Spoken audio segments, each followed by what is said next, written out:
Now I call Robert S. Taubman to come forward, and Board Chair and Provost Waz will assist later. And I ask Doug Ebert, Chair of Lawrence Tech Board of Trustees, and Provost Maria Waz to join me to assist in the presentation. The remarkable biography of Robert Taubman is in your program. Mr. Taubman is Chairman, President, and Chief Executive Officer of the Taubman Centers.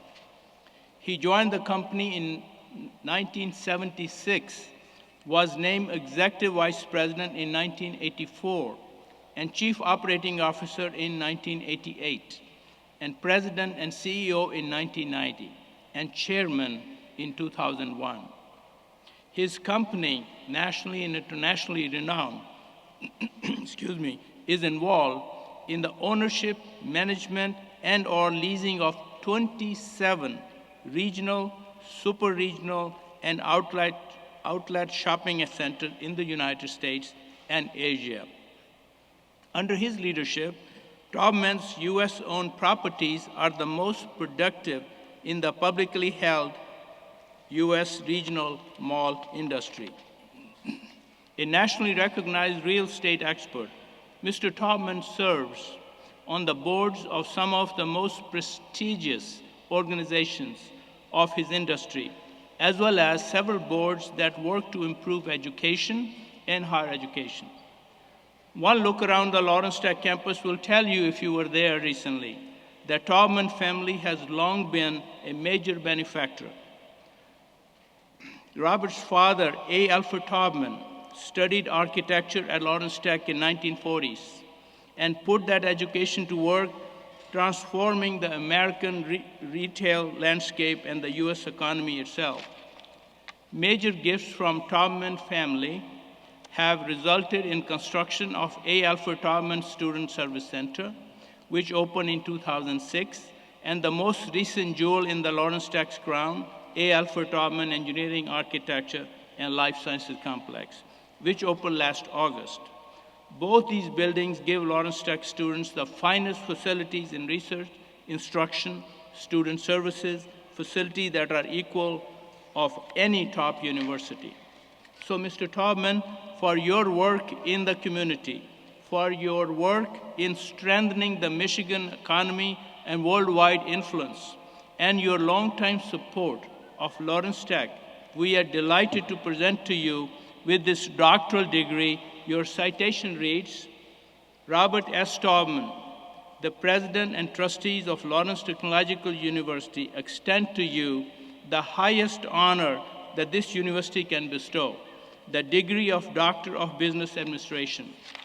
As a resourceful leader and innovative entrepreneur, you exemplify the bold business acumen that has so often distinguished what we admire in humankind in general and Americans in particular. You transform communities by developing extraordinary retail environments that brighten lives, create space, and contribute to strengthening the economy. Your experience as a leader in the real estate industry benefits us all in the wise counsel you have contributed as a respected member of national and international organizations devoted to the responsible use of land and in creating sustainable, thriving communities worldwide.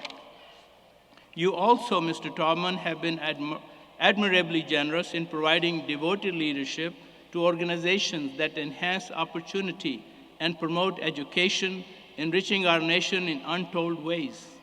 Your support of Lawrence Tech will, for a generation, benefit deserving students with educational facilities that keep them at the leading edge of technology.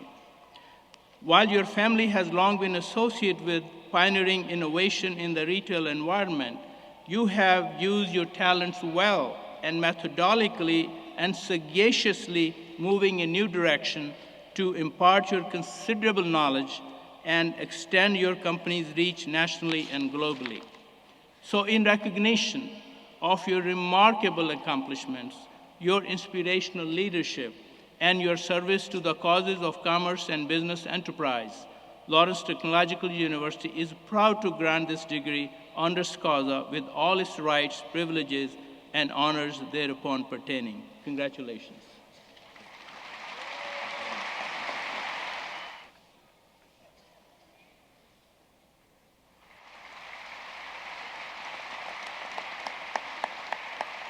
Well, thank you, Professor Modgill, and congratulations, graduates, parents, faculty, and friends. This is a very special day for all of you, and I appreciate the opportunity to share in your celebration. It's a special day for me as well. It is also a special day for my wife, Julie, and daughter, Gogo, who are with us today. What an honor to receive an honorary degree from an institution that has meant so much to the Taubman family and the Taubman Company. My father, who's probably here somewhere, ready to critique me later, deeply appreciated the positive difference Lawrence Tech made in his life and would be very proud. My guess is that you're hoping for two things from me today, not necessarily in the following order. First, that I impart some profound wisdom that will serve the graduates well as they begin the next chapter in their lives. And second, that I return to my seat as quickly as possible. Best to meet both expectations. When it comes to brief, memorable advice for college graduates, I can't help thinking back to the classic 1967 film appropriately titled The Graduate. Parents and grandparents in the audience will remember the opening scene when the character played by a young Dustin Hoffman receives some profound career advice at a party celebrating his graduation from college. A middle-aged businessman pulls Hoffman aside, looks him square in the eye, and says, "I just want to say one word to you. Just one word. Plastics." While we never find out if Hoffman's character pursues a rewarding career in plastics, he does manage to get into some trouble and have a lot of fun. But before I turn this into a movie review, I want to say one word to you. Just one word. Change. Why change? It is the one and only certainty that lies ahead for all of you. Change will be a constant in your life, a constant that you can fear or embrace, a source of disruption you can dread as an obstacle or welcome as an opportunity. You might be thinking that change has been a reality for every graduating class of LTU, and you would be right. Change was certainly a factor in my father's career. In the late 1940s, back from his service in the Army Air Corps, my dad was taking Lawrence Tech drafting and architectural courses at night with tuition help from the GI Bill. His classes were held at Ford's Highland Park plant where the Model T had been manufactured. Still in his 20s, my father began to see the possibilities for innovative retail development in the changing landscape of post-World War II America. Changes brought about by the building of our interstate highway system, continued population growth throughout the country, growth in housing, and the overcrowding of our central business districts. These macro factors led to changes in how people shopped in the giant centers for which our company became well known. In the last quarter of the 21st century, change occurred at even more dramatic pace, driven by the technology tsunami started by companies like Microsoft. Bill Gates, Paul Allen, and Bill's college buddy Steve Ballmer created the path that led to personal computers and all the smartphone technology influencing our lives today. Like my dad, Steve Ballmer gained a lot of knowledge right here at LTU. In the early 1970s, Ballmer was augmenting his STEM studies at LTU while still a high school student at Detroit Country Day. No question, change has always been with us. And with the increasing dominance of technology in our lives and businesses, change in the years ahead is poised to accelerate exponentially. You could call it change at the speed of tech. Certainly, we in the shopping center business are no strangers to constant accelerating change. Fashion and consumer tastes never stand still. You may be surprised that the two most productive tenants in our shopping centers today are not traditional retailers like Victoria's Secret, Tiffany, or Louis Vuitton, but Apple and Tesla. Having responded over time to such competitive challenges as big box stores, catalogs, television shopping networks, direct mail, outlet and discount shopping, and now the internet, the best malls in America have proven to be adaptive and resilient. Despite the headlines we all read, more than 90% of all retail sales in the U.S. are still transacted in physical stores. And of the $395 billion of e-commerce done last year, more than half was attributed to traditional brick and mortar retailers, merchants like Walmart, Gap, Macy's, and Williams-Sonoma. As the growth in e-commerce continues, successful retailers are embracing technology in every way, from the back of the house, including all aspects of supply chain and logistics, to the front of the house, including marketing, merchandising, and customer service programs. Merchants are executing what we call omni-channel retailing strategies, interacting seamlessly with the lifestyles of their customers. You, as a 21st century customer, you're equipped with unprecedented mobile computing and communications capabilities. You want your favorite brands to be a part of your life, and you want to be able to interact with the retailers you love whenever and however you want, whether it's in their stores or when you wake up in the middle of the night at 3 a.m. It's not a question of stores versus the internet. They are woven together.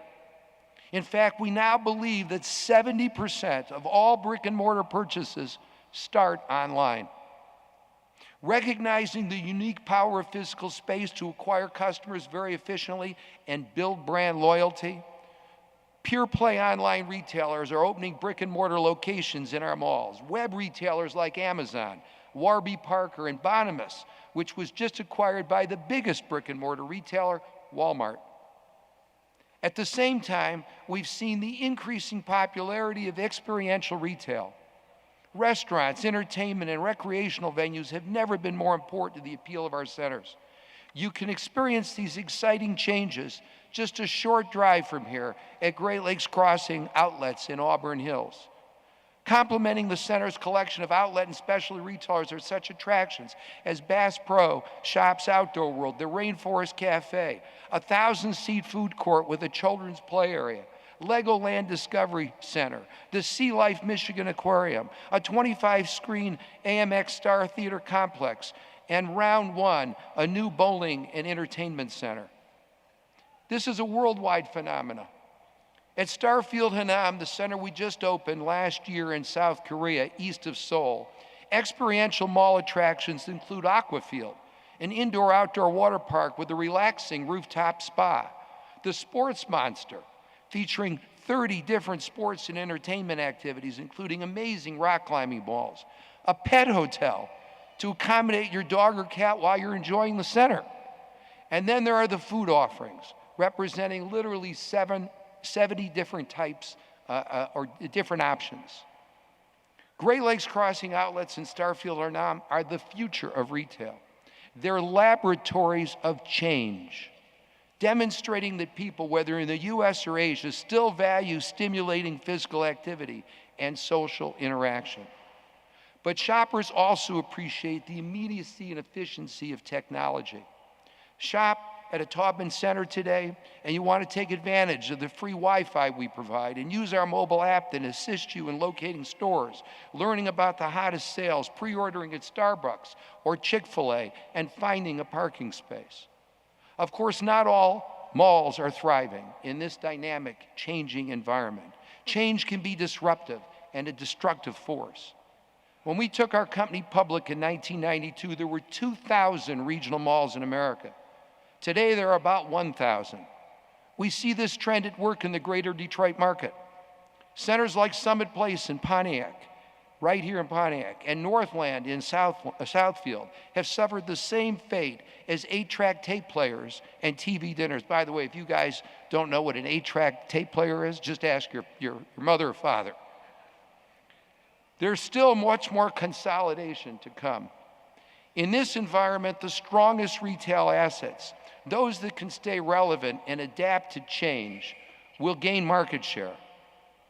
So what does all this have to do with you? How can you as an individual thrive in a world that is changing so rapidly around you? I would submit that the two of your most successful alums, Alfred Taubman and Steve Ballmer, are excellent role models for every graduate here today. Equipped with technical knowledge instilled in them by Lawrence Tech professors, they both rode their generation's waves of change with extraordinary success. They embraced change, were passionate about what they did, and were ready to make the most of opportunities that came along with the uncertainty of disruption. What are the forces of change at work today that are likely to shape your opportunities? Well, there's good news and there's bad news. All indications are that while technology will continue to drive innovation and spawn entirely new industries, it will also create formidable competition for human capabilities. In other words, jobs will be threatened. A study released in January by the consulting firm McKinsey & Company found that 49%, nearly half of the time spent on work activities across our economy, could be automated with, quote, currently demonstrated technology. We've seen such upheaval and creative destruction before. The nature of work changed fundamentally more than a century ago during the Industrial Revolution. The nature of work, agricultural jobs were lost, while manufacturing jobs were created. And in my lifetime, our shift from manufacturing to a service and information economy has redefined the workplace. Many of today's jobs, especially those focused on predictable, repetitive tasks, will be replaced by robots and smart computers, able to continually learn and write their own software programs. Just as in the coming years, many malls in America will close while others thrive, some workers will fail while others succeed. Chances are you began to study the promise of artificial intelligence during your time at Lawrence Tech. You may have been introduced to the potential of deep learning and neural networks. Investors certainly agree, as they bet on the promise of technology. Last month, for example, the market capitalization of Tesla surpassed that of Ford and General Motors for the first time. Talk about change. How could this be when 2016 GM sold 3 million vehicles, Ford sold 2.6 million, and Tesla sold just under 80,000 cars? And to add insult to injury, GM made $9.4 billion in 2016, Ford made $4.6 billion, and Tesla lost $674 million. Clearly, the markets believe that Tesla cars are the future. There's no question they're utilizing cutting-edge artificial intelligence to build them. And my guess is soon many of us will be in their autonomously driven vehicles. So how will you compete against smart robots and computers? How will you cope with the dizzying pace of change? You've got a bunch of things going for you. As digital natives, you've grown up in a connected world, and you're off to a great start by choosing a college experience that embraced science and technology. I've witnessed firsthand the value of a Lawrence Tech education. Since my father founded the Taubman Company in 1950, many graduates of Lawrence Technological University have contributed materially to our success. We're fortunate to have 9 alums currently on our team, ranging in seniority from 5 years to 32 years. 2 of them were able to be with us today. I'd like to ask them to stand as I call their names. Steve Henry, our Director of Design and Development, 24 years. Bob Tremonti, our Director of Core Management, 21 years. And in addition, we have one more Taubman relative here, Sarah Keller, who is graduating today. She's the daughter of Ellie Keller, who has worked with us now for 31 years. Congratulations, Sarah. Can you stand wherever you are? There you are.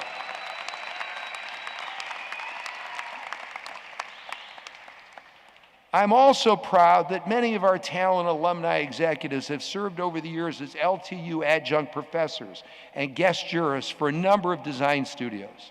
My father, too, had a wonderful time a few years ago in the classroom. He brought many of the world's most acclaimed architects to the campus as guest lecturers. As you progress in your career, like our Taubman executives, you must continue learning, growing, and seeking novel challenges that help you stay one step ahead of change. And it would serve you well to continue nurturing the unique advantages of your human character, enduring powerful traits like creativity, love, empathy, humor, and courage. Traits that even IBM's Watson hasn't figured out yet. Dove Seidman is the author of a best-selling business book with a funny title, How? Why how we do anything means everything. He's helped a lot of successful retailers, including Apple, navigate the ever-changing world you'll be dealing with. Here's his take on the change I've been talking about. We've gone from an industrial economy where we hired hands to a knowledge economy where we hired heads, to a human economy where we hire hearts. When machines can outprocess, outperform, and even outthink us, it is the things that machines cannot do, the things that have come from the heart, that are uniquely valuable and can never be automated or commoditized. Alfred Taubman and Steve Ballmer were not soothsayers or futurists. Neither pursued a career in plastics, but they both understood people and were driven by unquestionable curiosity. They welcomed change.